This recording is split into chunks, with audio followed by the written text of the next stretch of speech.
Ladies and gentlemen, good day and welcome to the Avalon Technologies Limited Q2 FY26 conference call hosted by Axis Capital Limited. As a reminder, all participant lines will be in the listen-only mode, and there will be an opportunity for you to ask questions after the presentation concludes. Should you need assistance during this conference call, please signal an operator by pressing star, then zero on your touchtone phone. I now hand the conference over to Mr. Deepak Agarwal from Axis Capital. Thank you, and over to you, sir. Thank you, Huda. Good afternoon, everyone, and a warm welcome to the Q2 FY26 earnings phone call of Avalon Technologies. To take us through the results today, we have with us from the managers, Mr. Kunamit Vichcha, Chairman and Managing Director, Mr. Bhaskar Srinivasan, President, Mr. Suresh VR, Chief Financial Officer, Mr. Sriram Vijaya Raghavan, Chief Operating Officer, and Mr. Venki Venkatesh, Chief Sales Officer. Mr. Vichcha will give us an overview of the business performance and will be followed up by Mr. Suresh's remark on the financial performance, post which will open the floor for Q&A. As we move forward, it is important to bear in mind that any forward-looking statements made during this call are subject to potential risks and uncertainties, both known and unknown. Now, without any further delay, I'll hand over the floor to Mr. Vichcha for his initial remarks, the CMD. Thank you, and over to you, sir. Thank you, Deepak. Ladies and gentlemen, on behalf of Avalon Technologies, we extend a very warm welcome to our Q2 FY26 earnings call. I would like to begin by expressing our sincere gratitude to our investors for their continued trust and confidence in Avalon. Our growth journey would not have been possible without your steadfast support. Over the past few quarters, we have delivered consistent sequential growth, with every quarter building upon the previous one and meeting or exceeding our guidance. This steady upward trajectory reflects the strength of our diversified business model and a disciplined approach to execution. Our growth continues to be broad-based across verticals, geographies, and capabilities. During H1 FY26, the India business grew 44% and the US business grew 52%. Our diversified customer profile is consistently supporting our growth. This consistency, even in an evolving macro environment, underlines Avalon's ability to deliver sustainable and profitable growth while maintaining financial prudence. Building on this foundation, profitability has improved, further strengthening ROCE and asset turns, supported by an expanding order book. On the topic of tariffs, which has been widely discussed across the industry, we would like to clarify that it is not limited to a simple 2 or 3 rate structure. We have effectively paid 50 unique tariff rates during the last 6 months. Our long-standing presence in the US, deep understanding of the geography, and strong customer relationships have helped us maintain tariff recoveries of over 99% from our customers, underscoring the trust and partnership we share with them. With well-diversified growth, continued demand visibility, and traction from our new programs, we remain confident in the outlook of our business. Accordingly, we are revising our full-year revenue growth guidance upwards to 28 to 30% from the earlier 23 to 25%. Let me now move to the key financial highlights of the first half of FY26. As of September 30, 2025, our order book stood at rupees 1,863 crore with an average execution period of 14 months, reflecting a 25.4% year-on-year increase. In addition, long-term contracts with executional timelines of 15 to 36 months stood at rupees 1,168 crore. This growth has been well-balanced and diversified across industry verticals and geographies. For H1 FY26, revenue stood at rupees 706 crore, representing a 48.7% growth over the same period last year. Our core expertise in box build and system integration solutions continues to strengthen, now accounting for 53% of our total revenue. EBITDA for H1 FY26 is at 68 crore, reflecting an increase of 98.5%. and PAT is at 39 crore, an increase of 158.3%. ROCE improved to 18.4% from 8.2% a year ago, while asset turns remained healthy 8.7 times, indicating continued efficiency in capital utilization.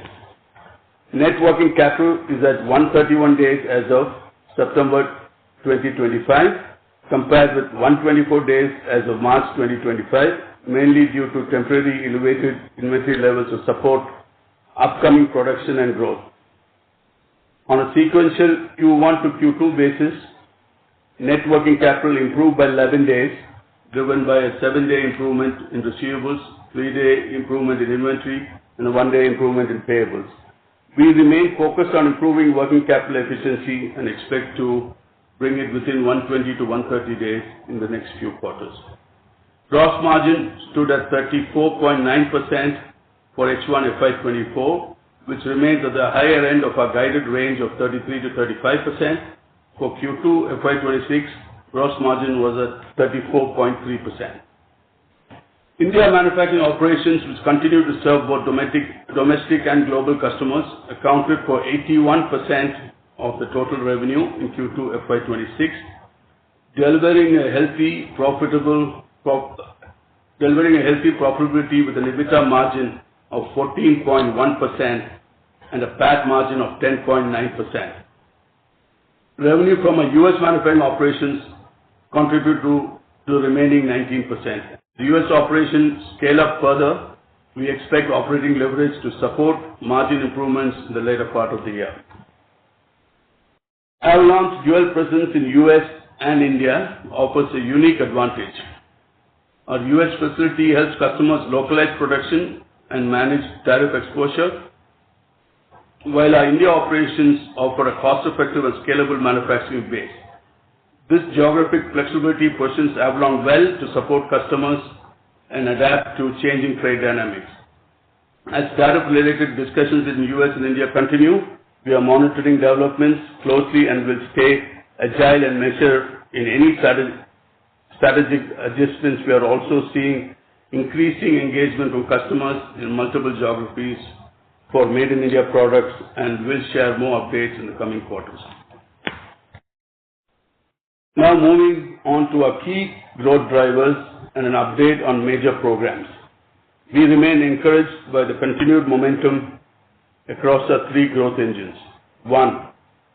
Existing business. This is driven by long product life cycles, mission-critical products, and steady recurring revenues. The energy storage system program is progressing well with production ramp-up underway as planned.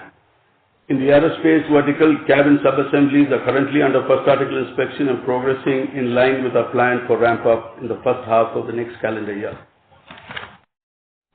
Despite India having the largest spending aircraft order book in the world, local manufacturing content is relatively small but is growing rapidly. Our aerospace business is benefiting from this shift. H1 FY26 revenue grew 59% over H1 FY25. 2. New business wins. This is built on sustained effort over the past few years, with these programs now translating into fresh orders and production ramps across multiple verticals. Our dual show model and the new Chennai export facility has supported this scale-up. Production for locomotive engine subsystems will begin in the second half of this year. Our railway business continues to gain momentum with new customer additions and expanded product lines. Notably, H1 FY26 rail revenue grew 58% over the same period last year. At the same time, we are making steady progress in advanced technology segment. As mentioned last quarter, our partnership with a leading global semiconductor company for boxes manufacturing is progressing well, with the volume ramp-up expected in FY27. Meanwhile, the railway Kavach system has completed testing and is on track for commercial production in the second part of next year. These programs strengthen our market position and extend our reach. 3. Opportunities pipeline. We continue to see a diverse and expanding set of opportunities progressing towards finalization. With encouraging potential, in both size and scope. During the quarter, we onboarded 3 large US-based customers across industrial and defense verticals. We will share more details over the next few quarters as these programs progress from prototyping to production. Manufacturing will initially commence in the US, followed by a transition to India, leveraging our dual presence advantage. With all 3 growth engines at different stages, we have continued to front-load investments in capabilities, manpower, inventory to stay ahead of the expected growth. On the infrastructure front, our export-focused Chennai plant has commenced production and is ramping up steadily. To meet rising domestic demand, we are progressing well to complete phase 2 of our brownfield expansion in Chennai by the end of Q3 FY26. These investments are aimed at ensuring readiness for next phase of our growth, and we remain confident that operating leverage will begin to take effect in the later part of the year. Avalon stands on a strong foundation to capitalize on vast potential emerging across our end markets. With a healthy order book, expanding capabilities, and a culture rooted in operational discipline, we are well positioned to deliver the sustained growth and long-term value for our shareholders. To summarize, Avalon has started FY26 on a strong note with a broad-based revenue growth, a large order book, improved operational metrics, and a healthy capital efficiency. Our diversified business model, dual show presence, and expanding customer base provide both visibility and resilience. We are ramping up new projects across multiple industries, and our entry into the semiconductor equipment space marks a key step towards a high-potential advanced technology segment. With a stronger growth outlook and disciplined execution, Avalon is well positioned to sustain its momentum and remain focused on building long-term profitable growth rather than short-term gains. With this, I will hand over to our CFO, Suresh Veerappan, for a detailed overview of our financial performance. Thank you, KB, and good afternoon, everyone. Thank you for joining the call today. During Q2 FY26, our revenues were rupees 382 crores, reflecting a 39% year-over-year increase from rupees 275 crores in Q2 FY25, and an 18% sequential growth from rupees 323 crores in Q1 FY26. For the first half of FY26, revenues stood at rupees 706 crores compared to 474 crores in H1 FY25, representing a year-on-year growth of 49%. The growth was well diversified across verticals, geographies, and customers, driven by steady execution and strong traction in both our India and US operations. It also marks our 5th consecutive quarter of sequentially good performance, underscoring the consistency of execution across business segments. Over the past few quarters, our growth has remained broad-based and disciplined, supported by customer diversification and focused operational delivery. This sustained momentum, together with stronger demand visibility and a healthy order pipeline, positions us to raise our FY26 revenue growth guidance to 28 to 30% from the earlier range of 23 to 25%. Gross margin of Q2 FY26 was rupees 131 crores, representing a margin of 34.3%. For the first half of FY26, gross margin stood at rupees 246 crores with a margin of 34.9%. which is at the upper end of our guided range of 33 to 35%. This reflects a year-on-year growth of 47%. EBITDA for Q2 FY26 was rupees 39 crores, a 28% increase from rupees 30 crores in Q2 FY25, at a margin of 10.1%. For the first half of FY26, EBITDA stood at rupees 68 crores, reflecting a year-on-year growth of 98.5%. PAT for Q2 rose to rupees 25 crores, a 42.9% year-on-year increase from rupees 17 crores in Q2 FY25. We continue to invest in talent, capacity, and inventory to support upcoming growth in new programs.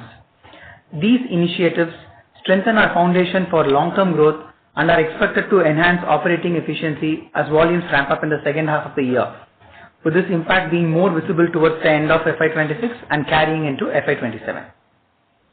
Moving on to the balance sheet, net working capital days improved by 11 days from 142 days in June 2025 to 131 days in September 2025. Net inventory days improved by 3 days from 104 to 101. Trade receivable days improved by 7 days from 87 to 80. Trade payable days improved by 1 day, increasing from 49 to 50. As of September 30, 2025, total outstanding debt stood at rupees 128.92 crores with cash equivalents and investments of rupees 68.36 crores, resulting in a net debt position of rupees 60.56 crores. Capex for Q2 FY26 and H1 FY26 was rupees 14.8 crore and rupees 24.4 crore respectively. With the Capex light model, asset turns remained strong at 8.7x and return on capital employed stood at 18.4%. Our growth approach is built on a balanced mix of steady core revenues, new program ramp-ups, and a healthy pipeline of prospects. While we continue to monitor global geopolitical developments, the structural EMS growth story remains intact and continues to strengthen. With a resilient balance sheet, scalable operations, and strong customer trust, Avalon is well positioned to capture emerging opportunities and deliver sustained long-term value to all stakeholders. To summarize, Q2 reflects continued progress across all operating and financial metrics. Our priorities remain consistent, driving profitable growth, strengthening balance sheet efficiency, and deepening customer partnerships. As we look ahead, we remain focused on sustaining profitable growth through disciplined execution and operational efficiency. Thank you. Thank you, Should we Suresh. open the floor for Q&A? Yes, please. Thank you very much. We will now begin with the question and answer session. Anyone who wishes to ask a question may press star and one on their touchtone telephone. If you wish to remove yourself from the question queue, you may press star and two. Participants are requested to use handsets while asking a question. Ladies and gentlemen, we will wait for a moment while the question queue assembles. The first question is on the line of Tanesh from DAM Capital. Please go ahead. Yeah. Hello, Tanesh. Hi, sir. Hi, sir. Good afternoon, and congratulations on a good set of Sir, numbers. can you please be a little louder? Yeah. Am I audible now? Yes, you are. Yeah. Good afternoon, sir, and congratulations on a good set of numbers. So my first question is on the U.S. operations, right? So if you could give any sort of update on how the offtake is improving despite the tariff implications, right? I mean, you did mention that 99% has been recovered in terms of tariffs, but going forward, how do we expect the U.S. clients to sort of, accept the tariff implications, and do we expect the manufacturing per se to improve from the current 20% in U.S., which would thereby then sort of have any sort of impact on margins?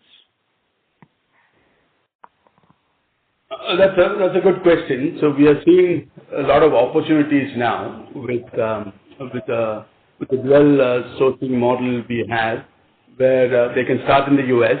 and when the tariffs settle down, the longer term, the larger customers are taking that view. Let us start in the U.S. and transfer to India when the tariff settles down, because it's difficult today for customers to judge what is the tariff rate where, but they always want to come to India, and we are offering, I would say, initial stopover in the U.S. before they transfer, so they have consistency on revenues. And saying that, some of our existing customers who always wanted to make in the U.S. are ramping up, especially our battery storage, energy storage systems customer, which we've been working for the last 4 years.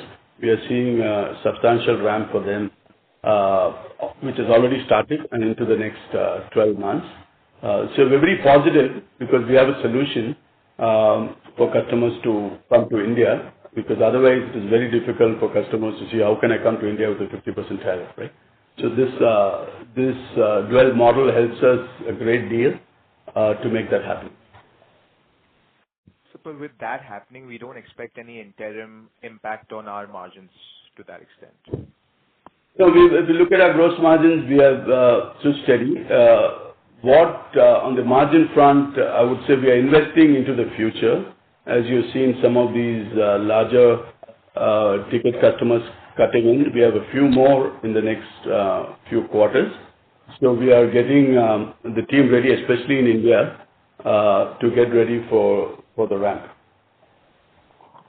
Understood, sir. And sir, my second question would be on, our domestic operations. Obviously, we've seen very strong growth over the last year in the domestic market. So if you could sort of if you could help us understand, any new clients that are sort of ramping up and, under what segments would that be? And potentially, if you could even list down the opportunities for our railway business. You did mention that it grew very sharp at around 57% in the first half. So apart from the coverage opportunities will come in next year, any other product categories which are also, scaling up well out there? Yeah, that's it. Thank you. I'll answer the last part of your question first. The railway opportunity is real and is growing. We're growing, and last year also we grew substantially. This year we are seeing the first half growing not only with our existing customers, new customers, as well as new products from existing customers. Okay? So we will continue to see this growth in the foreseeable future as India expands and as India grows in this segment. Apart from that, the next three large customers which we are kicking off are all India-based, and that gives us its, the timing of it is perfect. So I think our goal is always to be 50-50, 50% exports and 50% India. And today in exports, we have started to see a lot of activity, and the numbers will reflect in the future. Apart from US, the other geographies are slowly kicking in. Did I answer your question, Tanya, or did I miss something? No, sir, that did help. Just wanted to understand any particular segments in which we're seeing this ramp up for the domestic operations apart from rail. So it's mostly mobility and industrial. Understood, sir. Thank you so much. That answers my question.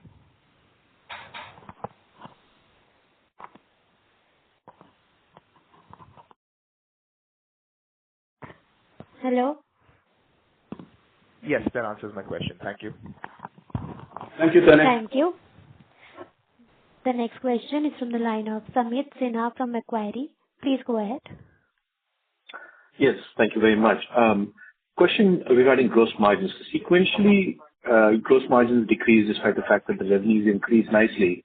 And I think you kind of hinted at it that you're investing into it. But if you can break it down between your India and US operations, seems like India operations, your gross margins improved sequentially, while in the US operations it went down. So can you explain that dynamic? Because I thought for some reason that all the investments were happening in India, but seeing that maybe there's something in the US as well. You're talking about gross margins. I believe they have not changed much. Our range has always been between 33 and 35%, and we are well on the higher side of the range. A few quarters we may have 36, okay, or 37 in certain times, but our guidance always been between 33 and 35, and on H1 we are at 34.9, and Q2 we are 34.3. So could be because of product mix, and there's no change in gross margin guidance.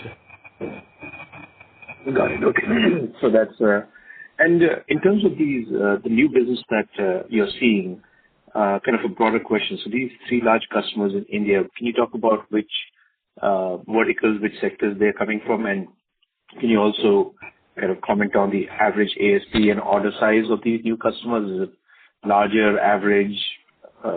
Any sort of context would be appreciated. So I would just say power and industrials are the two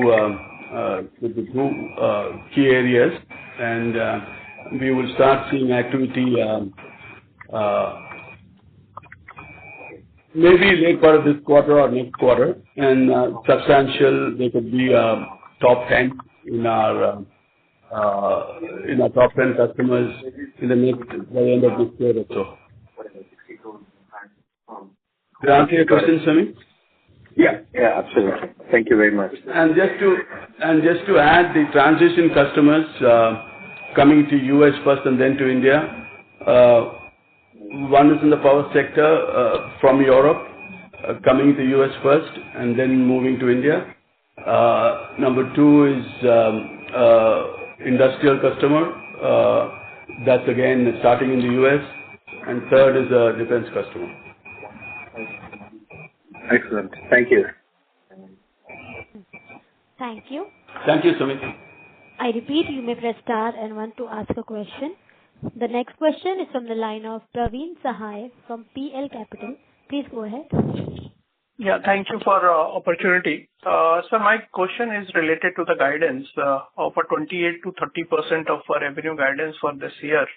That gives me a second half growth to be in the range of around 17%.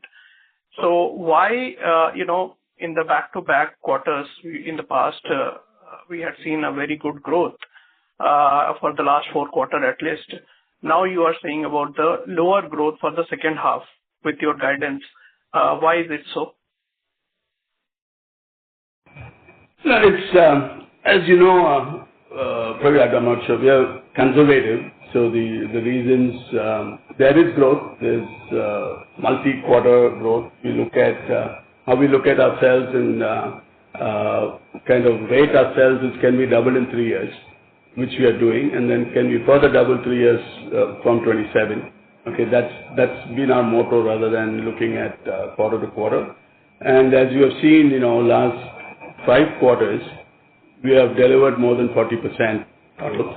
And we intend to continue, okay? But because of when the projects will cut in, whether it will be in, December of this year or March of next year, so that's the question mark. The business is there, and we intend to exceed and excel with our with the expectations set. Okay. So whatever is happening, we continue to repeat it. Okay. Got it. Second question related to the, as you had mentioned about the ramping of your energy storage or battery storage clients in the US. Do we see the contribution of the clean energy in your business to go up from here? So, from year to year, it has grown 34%. Okay.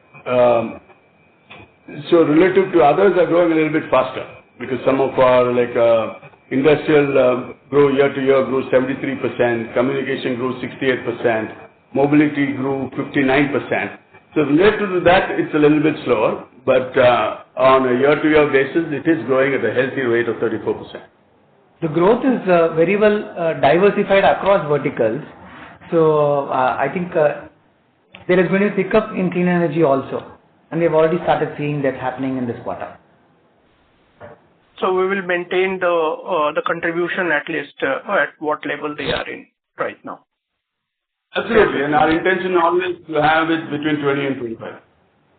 So we are diversified. Right. And the next question is related to the domestic and the US mix. As you had, answering to the last participant, you said 50-50. You want to be at US and India level business to be. But right now it's skewed towards in the US. Around 60% is the US. So do we see a US business growth to outperform in the coming quarter and year? Yes, both sides are growing, but we feel that, it's a quarter-to-quarter thing, 3 or 4 points move. And I think last quarter it was 43% India. And this quarter it's 40.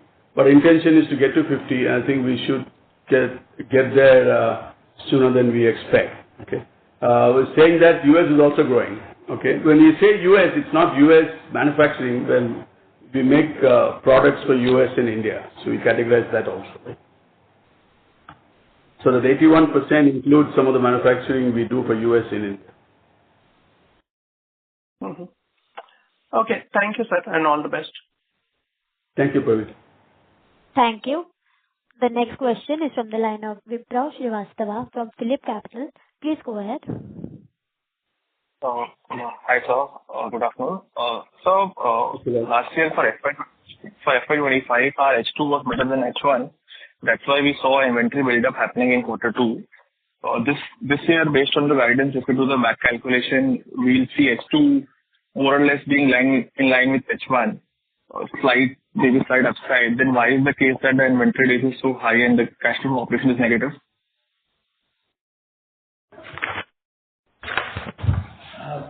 Like what KB had mentioned earlier, some of the new programs are ramping up in Q3 and Q4. So yes, the inventory days as of June 25 was 104 and right now it is 101. But if you look back at March 25, it was 86. But we have to upfront our investments in people and in inventory before a new large program starts in. We expect it to start some of it in Q3, some of it in Q4. What we had given as a guidance on overall net working capital for the end of the year is 120 to 130 days. I think with the way how we are looking forward the ramp up, we are confident of getting to that range of 120 to 130 by the end of the year. Noted. So, and in terms of full year, the cash flow from operations will be positive? Definitely the increase in revenue can help in operating leverage, creating in more profits from that perspective. That in combination of reduction in net working capital can help in cash flow from operations, but let us wait for the next 1-2 quarters and then we will see from there. Yeah. We have had positive cash flow. Sure. We have had positive cash flow from operations the previous 2 years. The second half did help even in the last 2 years. So, yes. Last question on the operating leverage part, given that based on the current guidance, Q3 and Q4 will be relatively lesser than Q2. So do you see some margin pressure happening because of operating deleverage in Q3 and Q4? Let's put it this way. You see the continued growth profile move. Okay, it is when and how it cuts in. Okay, so what you've seen in the last 5 quarters, you will see it going forward. The timing of it, when each program kicks in, is going to be the question, whether it's going to be this quarter or next quarter. It's either going to be December or January, because these delays are not controlled by us, it's controlled by the customer. But we are very confident that we'll continue our growth profile, what we had in the last 5 quarters, as well as the 3-year doubling, which we committed as when we went IPO. That from 24 to 27 will double. I think that holds good even today. Most of our expenses below the gross margin line are semi-fixed or fixed in nature. And in the past also for us, operating leverage has played out.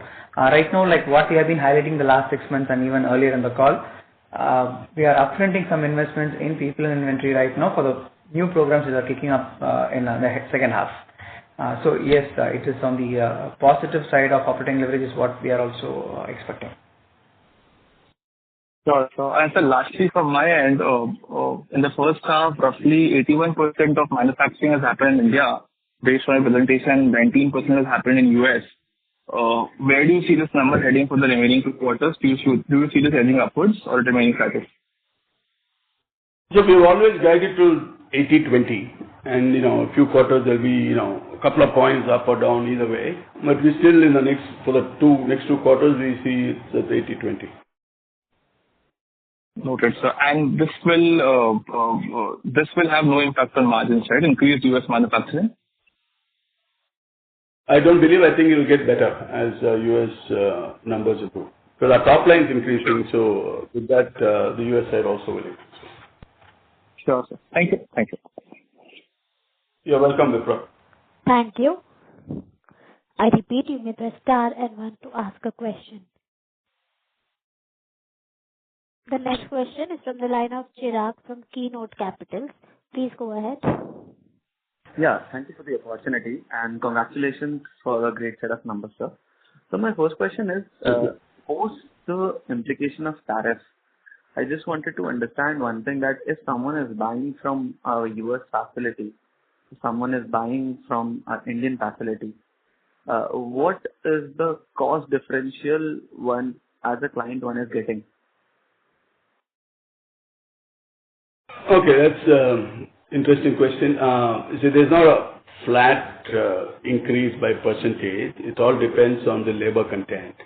So sometimes even from a $4 per hour in India to $35 per hour in US is cheaper to make in India if you have a 5-hour labor content. Okay, but if you have an automated project, it may not be as simple as that. So it varies by project and complexity.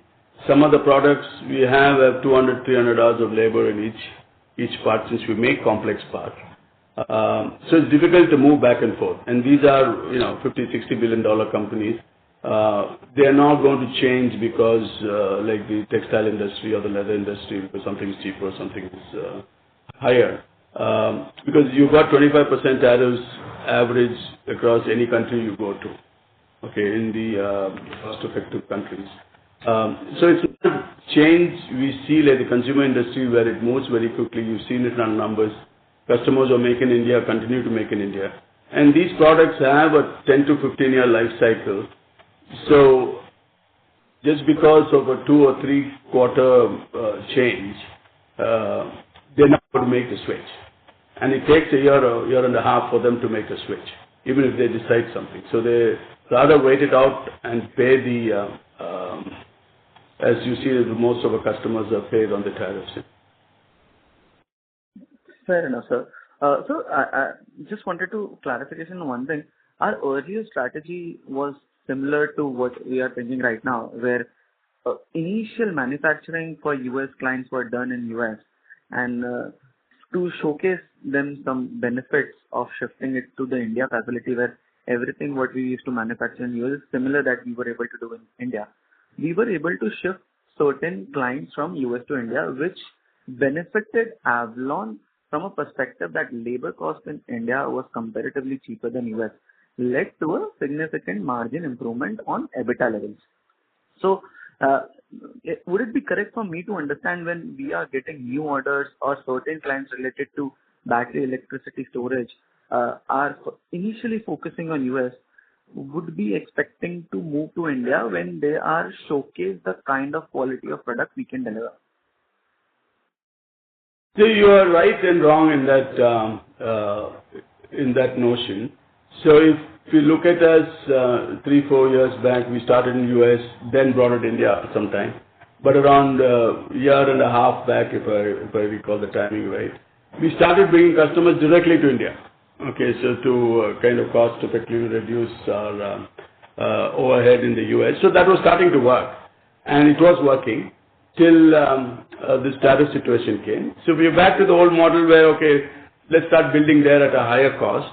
And then when it moves to India, of course, we have to deal with the labor piece. So the customers are looking at it on the longer term perspective. Okay, if you are going to tell a customer today, new customer, saying that I'll come to India, I'll make it cheaper, faster, better, but you got to pay 50% tariffs.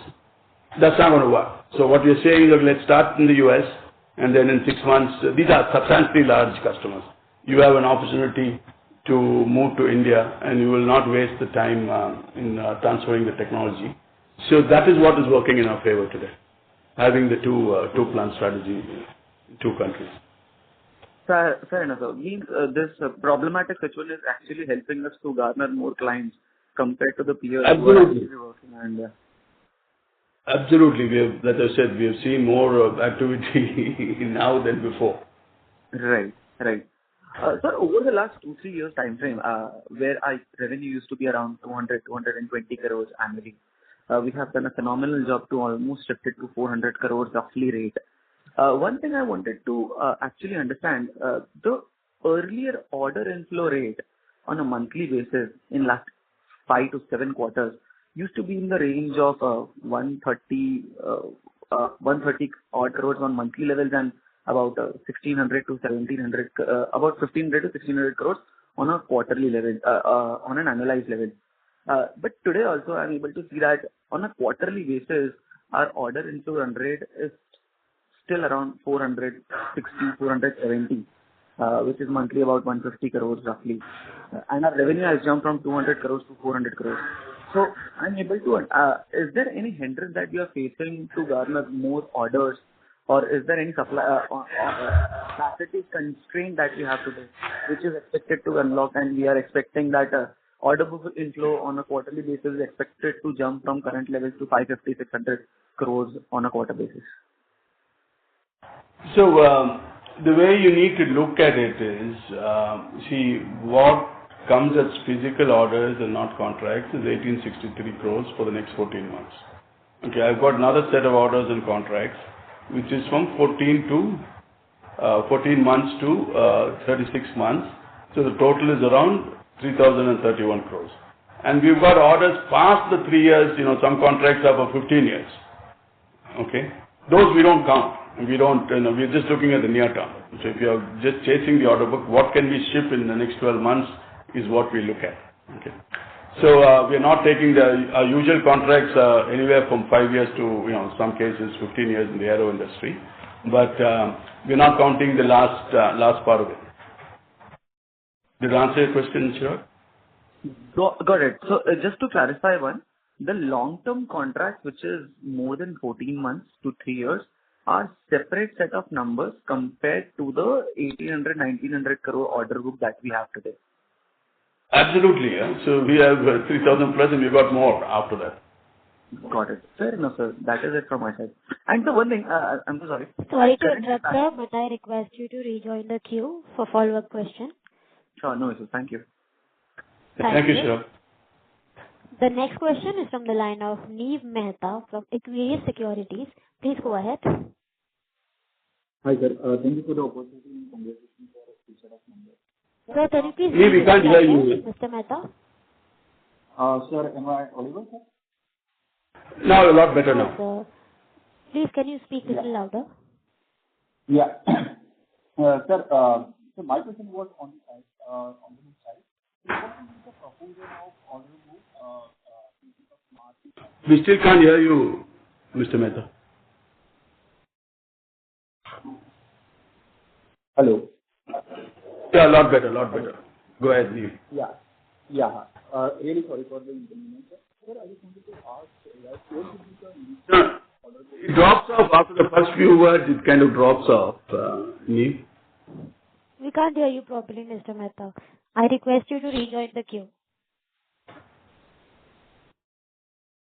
The next question is from the line of Debashish from Swan Investments. Please go ahead. Hi, good evening. Thank you so much for the opportunity and congrats on a consistent delivery. So I have 2-3 questions. First one is linked to the US operation. If we see the US revenue growth this time has come significantly better, but it has not percolated into the EBITDA margin, because my understanding is a large part of the cost is fixed and with utilization improvement, the EBITDA of the US operation should improve, but that is not visible in this quarter at least.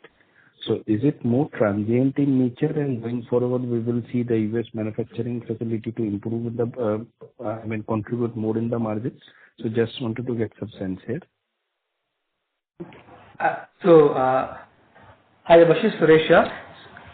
Hi, You're absolutely right in the US manufacturing operations revenue going up, because we have been talking about the energy storage system program ramping up, which is what is happening now. That is one of the reasons why the revenue is also starting there. In terms of EBITDA, percolation to EBITDA, a year ago, if you had looked at it, the EBITDA would have been negative 13 crores.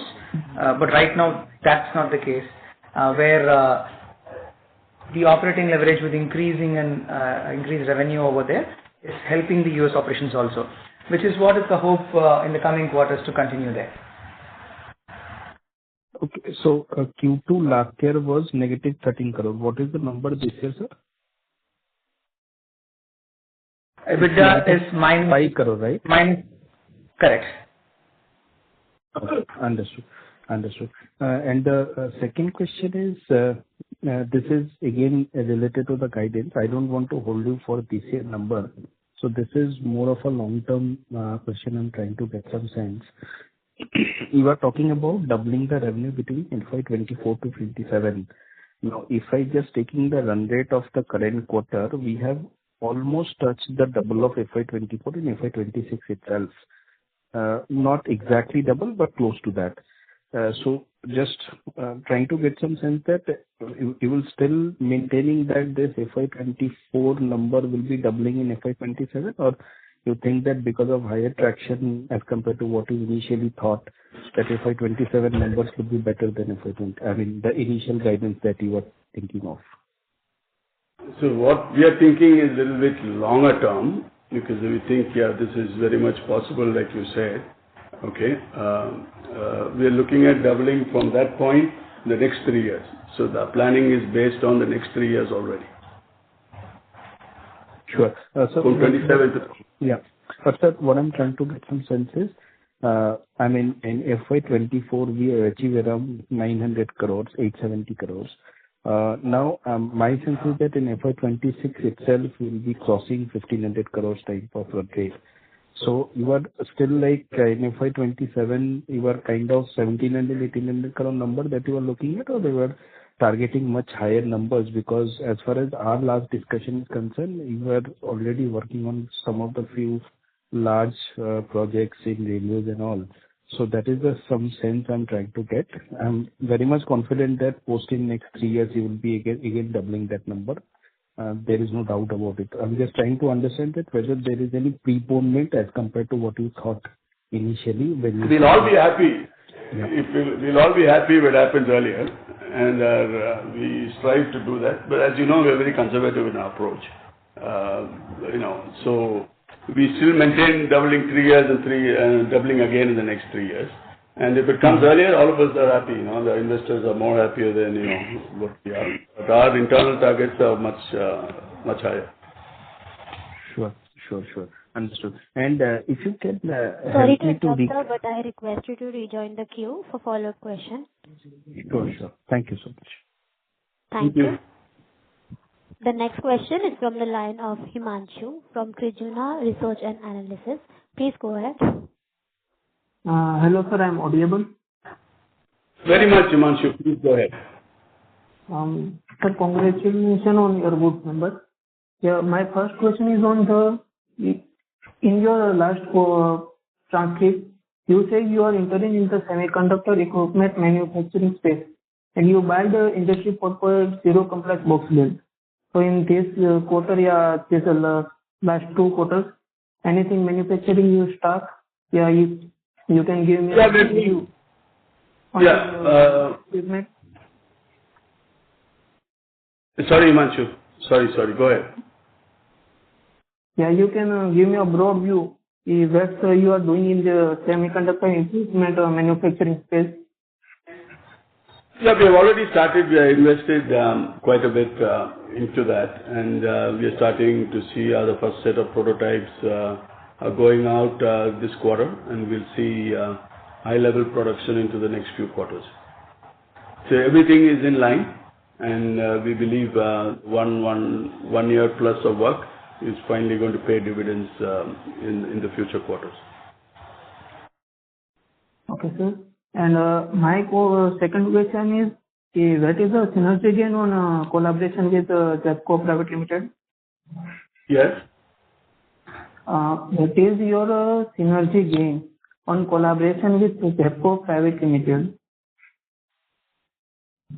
Yeah, that's correct. So we have multiple substandard gains. It takes time, but what we're seeing is a lot of our customers are starting to engage in design activity in the power side of things, and JEPCO is one of the leaders in that today.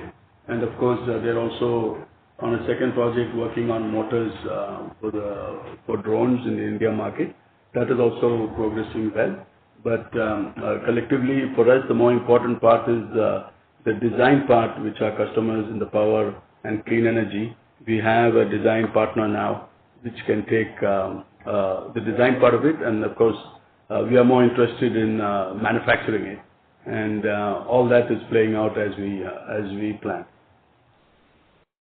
So you start a manufacturing, are you planning for this? No, design usually takes a year to 18 months at least. Okay, so once it starts now, the manufacturing is a long-term play. It's not something which can happen overnight. And sir, sorry to interrupt, sir, but I request you to rejoin the queue. Rejoin the queue. Okay, thank you, Himanshu. Thank you. The next question is from the line of Jalaj from Swan Investments. Please go ahead. Hi, Jalaj. Yeah. Thanks for the opportunity. Sir, my question was again regards to the manufacturing in the U.S. Facility. So at what scale of operations do we believe that this would reach to let's assume at least a break-even operations or a break-even EBITDA level? And could you repeat what was the EBITDA loss in the last year, same time, in the same quarter? Suresh, you want to answer? Yeah. So Q1 FY25 was minus 12.7 crores. So that was the number which I was doing in my context. Can you the next part you want to take? Q2 FY24, 25, what was the number? Q2? It was minus 5. So there's a large scale improvement. Yeah. And you will start seeing it play out in the next few quarters, which will be a positive gain for us. Okay. Some directional scale or and Suresh, specifically, I'm still confused. The 2Q FY25, the losses were minus 5 crores, you're saying?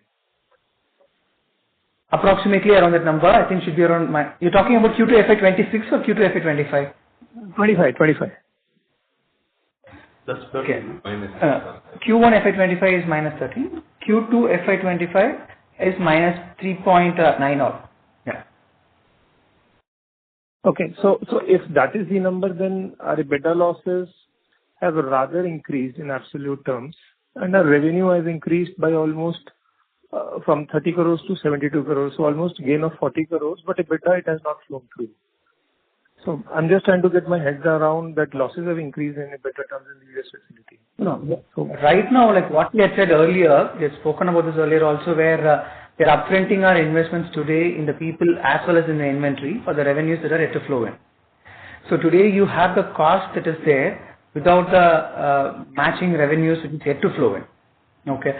So whatever revenues that you're having in now, these are complex products, challenge, which means that you got to train the people for a quarter or slightly more than a quarter to deliver them. So the cost what we are incurring right now, the matching revenues we hope to see in the coming quarters. Got it. And there's one thing. See, Jalaj, one thing you have to understand is because you are starting there is why India is doing very well, because the products are moving here. Okay, so it's not something which is they're interrelated rather than you can't look at it separately, because we start there and then move it here and all the profitability comes to India after that. Got it. And then, sir, because of these tariffs, have you seen some... But I request you to rejoin the queue for follow-up question. Sure. Thank you. Best of luck. Thank you. The next question is from the line of Chirag from Keynote Capitals. Please go ahead. Yeah. Thank you for the follow-up.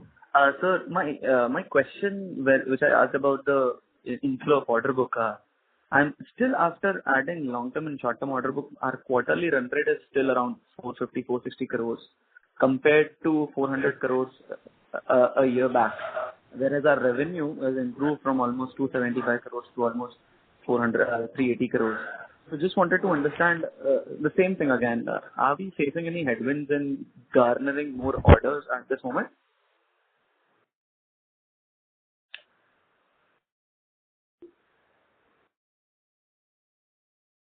Hello. You will have. Can you hear us? Yes. Hello. Yes, sir. Can you hear? Okay. So in the context, see, when we have a 5-year project, okay, where we know that this amount is given every year, sometimes certain customers release it on a 12-week rolling. Okay, I may be doing $15 million with the customer. Okay, but order on the book will be only $3 million because he's giving a rolling PO. But you have a contract for 5 years. So we only count the rolling number. Got it. Fair enough. So it would be incorrect for me to actually compare order book growth and revenue growth together to go align in future also. There can be a possibility that is, things to happen. Yeah, that is, you can see it in our growth itself, right? If you look at it 12 months back and what our numbers are today. Right? So last question from my side. As we have had a JV with Zepco, the collaboration that we have with Zepco. Is it fair to assume for me that we are shifting from being an EMS company to an ESDM company and focusing more on design to be incorporated on our firm from the client perspective and increasing the part of revenue from designs going forward? So just to clarify, Zepco is a small investment for us. Okay, we have only invested 7 crores. The reason for the investment is we are a manufacturing company, an EMS company. Is that if we can get the design element done, our interest is in the next 10 years of manufacturing, not the first, a crore or 2 in design. Our interest is once it's designed, can I make this product for the next 10 years? That's a, 200 crore activity, right? So that's why Zepco and us are partner, okay, to make that possible for our power and clean energy customers. Did I answer your question, sir? Yes, sir. So our focus still for the next 10 years would be on manufacturing side. This is just a small type of collaboration for a certain sector-related design that we are doing so that we can get the orders for the coming years. The expertise to do that, Got it. Fair enough, sir. That is from my side. Thank you. Thank you, Chirag. Thank you. As there are no further questions from the participants, I now hand the conference over to the management for closing comments.